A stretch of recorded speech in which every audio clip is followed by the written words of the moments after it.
According to a report from the Daily Mail, that's why Diddy had a breakdown. A person close to him apparently said, quote, spending the holidays behind bars was a nightmare for him. If we're to believe all this, Diddy had a meltdown in his cell and begged the guards to take him to the hospital for observation, but they refused. This same friend or person told the Daily Mail, quote, he eventually managed to calm himself down with the meditation technique he's been using while he's been behind bars. It took him a few hours of deep breathing and focusing to get out of the bad space he was in, but he finally managed it. This isn't the first time Diddy's mental health has come into question while he's been at MDC. When he first arrived, he was on suicide watch, which the U.S. Department of Justice National Institute of Corrections describes as supervisory precautions taken for suicidal inmates that require frequent observation. Diddy's suicide watch was only temporary, though. He was housed in a special protective unit of the jail after that for the first few weeks of his stay. But Diddy right now is in Gen Pop, meaning general population, the place where majority of the inmates stay. And that's where he apparently had this Details have recently emerged about Diddy's alleged abuse at the Metropolitan Detention Center in New York. Sources close to him confirm that he suffered a nervous breakdown following the assault. Additionally, it is reported that Diddy is contemplating self-harm, as both Jay-Z and Jennifer Lopez have been called as witnesses. Diddy is reportedly terrified of what may happen next. But you knowing Diddy personally, do you think it's possible he might take his life? That he may commit suicide. He do an Epstein. Why do you think he didn't pull a Russell Simmons and leave the country? They was watching him, bro. They was watching him. And then I think that he had to turn over his passport. Even if you own your own private jet, they have a system up there whereas that they supposed to check your passport and anything that you need to fly as if you were flying commercial. Sources close to Diddy are now revealing troubling details about his darker side, with several inmates filing lawsuits against him. Diddy's alleged former slave, Jonathan A.I., who was arrested in connection with a shooting at Trump's National Doral Golf Course in Miami, recently gave an exclusive interview. During an interrogation in 2018, Jonathan claimed that Diddy had been using him as a sex slave and that the gay mafia in Hollywood had been coercing him into committing crimes. But going back to Cardell Smith's filing, his notice says that Jennifer Lynn Lopez, a.k.a. J-Lo, a.k.a. Jenny from the Block, quote, will be called as a material witness and expert to Sean Combs' viewing, possession, and distribution of his sexual assault upon the plaintiff in 1997 and the orders of defendant Sean Combs forcing Jennifer Lopez to remain silent about the videotaped sexual assault of plaintiff by defendant. Plaintiff states that the material witness Jennifer Lynn Lopez, also known as J-Lo and Jenny from the Block, was engaged in a relationship with the defendant Sean Combs during 1999 and 2001, and that the sexual assault of the plaintiff was recorded, distributed, and held by the defendant at his New York residence and recording studio. And during the relationship with Jennifer Lopez, she was made privy to this video that was taken by Sean Combs and his employee Kirk Burrows. She, J-Lo, has known this video existed and was in existence and took no action to make it known to anyone in law enforcement, and that she was even questioned by New York Police Detective Derek Palmer about this matter, and that the report will show that her answers to this tape was and still remains a resounding yes to its existence. And again, Cardell Smith writes that he wants to call Officer Derek Palmer as a witness because he says Palmer is the one who questioned Lopez and believes that he will have testimony that could help his case. Now, as I mentioned, Diddy's legal team has called for this entire case to be thrown out. Cardell Smith has filed a massive response to that request that totaled more than 200 pages. Probably half of it was just straight up copies of case law that seems to support his arguments, word for word. It's something out of like a legal textbook. There's so much to slog through, but I kind of want to give you some of the highlights. So first, in addition to the claims of rape and a cover-up, Cardell Smith also claims and alleges that Combs was violent towards his loved ones. At times, Cardell Smith addresses alleged threats against his family.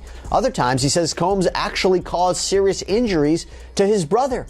His response reads, defendant used threats of murder to force the plaintiff to not bring the case to any court of law enforcement until the homes of the defendant were raided by Homeland Security, that the plaintiff knew it was a safe time to bring the case, and that is why we are here at this juncture. And Cardell Smith argued that fear for his own safety and the safety of his family is one of the main reasons that he waited so long to report the alleged rape and says that that reason alone should override any issue with the statute of limitations, that these claims might otherwise be time barred. And he also argues that while he's been in prison, fellow inmates and prison guards have threatened him on behalf of Sean Combs. Another prisoner, Cardelo Smith, has come forward with a lawsuit against Diddy. Cardelo, who is currently incarcerated for alleged sexual assault, claims that Diddy framed him for the crime. Smith previously won a $100 million lawsuit against Diddy, but Diddy's lawyers are now challenging the verdict. According to Cardelo, Diddy assaulted him in 1997 during a party at a Holiday Inn in Detroit, where Cardelo was working as a bartender. Cardelo has named Jennifer Lopez as a material witness in the case. He alleges that Diddy recorded the sexual assault and that J-Lo was shown the footage, yet despite knowing what had transpired, she did not report it to authorities or offer any help. The proposed bail package. A $50 million bond, co-signed by him, his mom, his sister, the mother of his oldest daughter, and his 3 adult sons. It's going to be secured by the equity in his property in Miami, Florida. Home detention, his passport will be surrendered. The government said that's insufficient. They said, look at the charges, look at the weight of the evidence that I just mentioned. They said they have allegations that he and his associates were trying to tamper with witness testimony last year so that they wouldn't cooperate with the government. What do you take away about who has the stronger argument in terms of bail? Well, I think his counsel has done the best they possibly can. I think bringing him there voluntarily is very smart, starts them out on the right foot. But I think the last thing that you just mentioned, the interfering with witnesses. That's the allegation, yeah.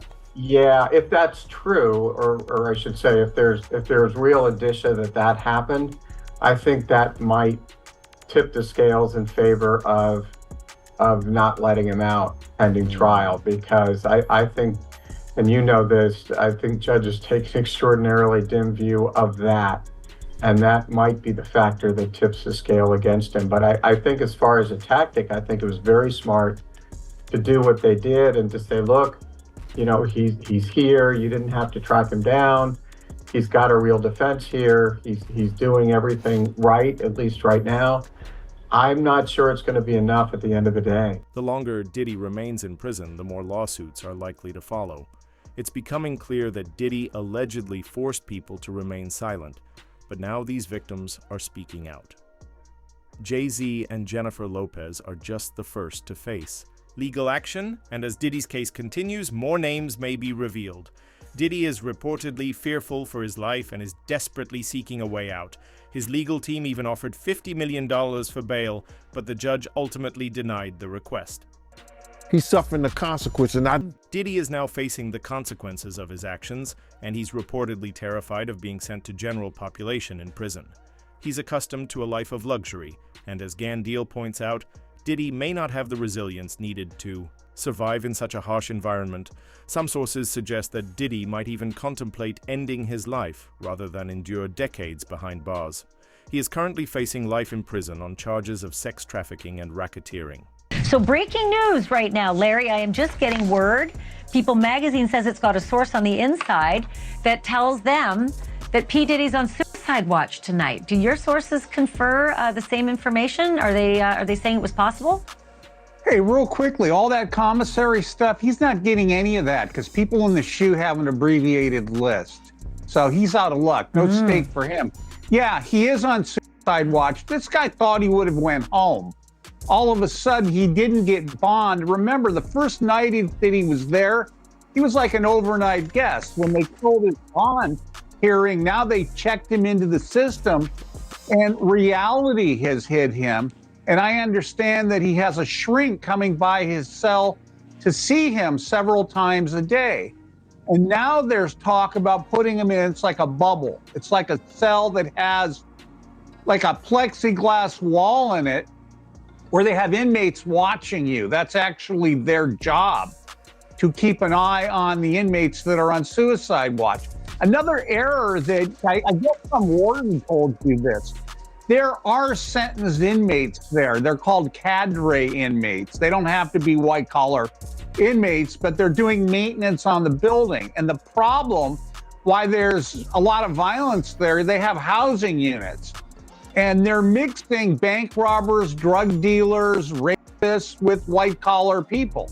And this is why Diddy, he can't go into a regular housing unit because somebody will take him out for sure. Somebody's gonna get a lot of street credibility out of this. People that are doing substantial time that know they're never getting out. They'll just kill a guy. No questions asked. You think that they'd suck up to him because he's got a lot of money, and if he ever does get the commissary options, he would be able to help them. Some people do because I got to wrap it real quick. Okay, some people do think that Diddy can help them, but this guy's going to be locked up forever. His case will probably take at least 3 years to litigate. He'll stay at MDC. There's rumors that he wants to go to Essex County Jail in New Jersey because he doesn't like MDC.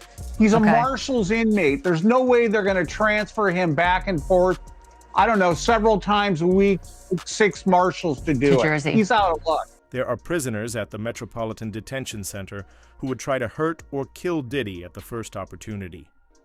These inmates are serving life sentences and are looking to gain street credibility. Diddy is aware of this, which is why he's afraid.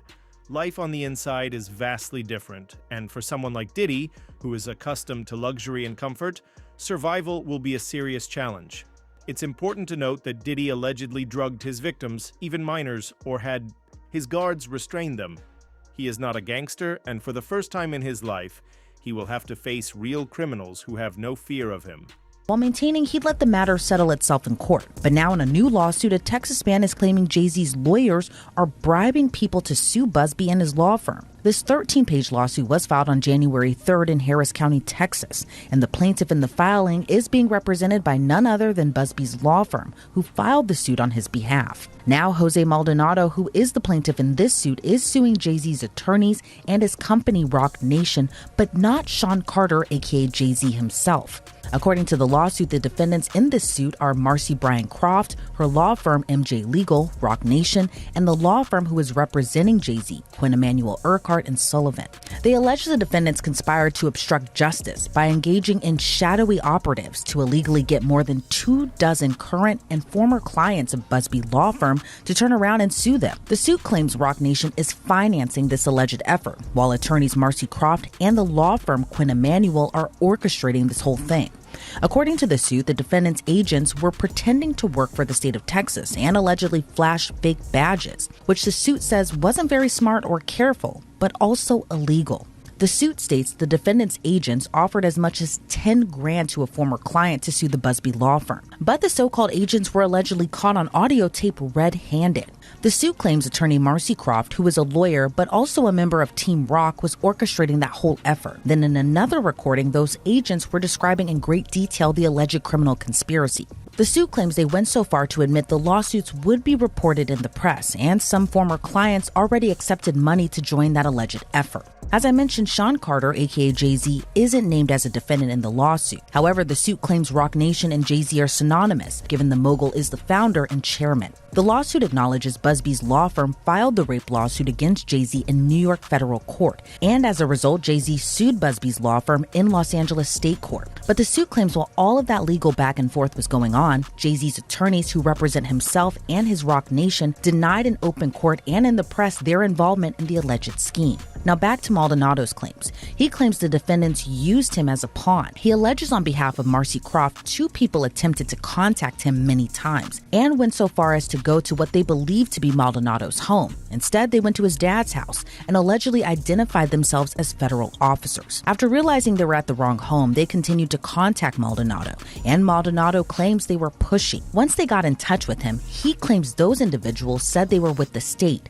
and they were putting together a lawsuit on behalf of Marcy Croft and the company she worked for. The suit alleges Croft said she would assign Maldonado's case to someone who could get him a lot of money. Instead, Maldonado contacted the Busby law firm, and now they're suing for solicitation and civil conspiracy. In a statement to the Houston Chronicle, Busby said, quote, "The conduct alleged by Mr. Maldonado is illegal and unethical. We know investigators have gone all over the United States illegally contacting our former clients to try to entice them with money to sue our firm. According to Mr. Maldonado, we now know who is behind this effort. We won't be intimidated nor deterred in our important work. I expect more lawsuits will follow as we continue to hear former clients report this egregious conduct," end quote. But Marcy Croft fired back against the allegations, saying the lawsuit reeks of desperation. She also told the Houston Chronicle, quote, "For over 25 years, I've dedicated my career to exposing and dismantling networks of fraud and manipulation. I didn't ask to be a part of this fight, but now that he's dragged me into it, he should know that I'm not someone who backs down. Mr. Busby should be worried. Truth and justice are on my side, and I have every intention of holding him accountable."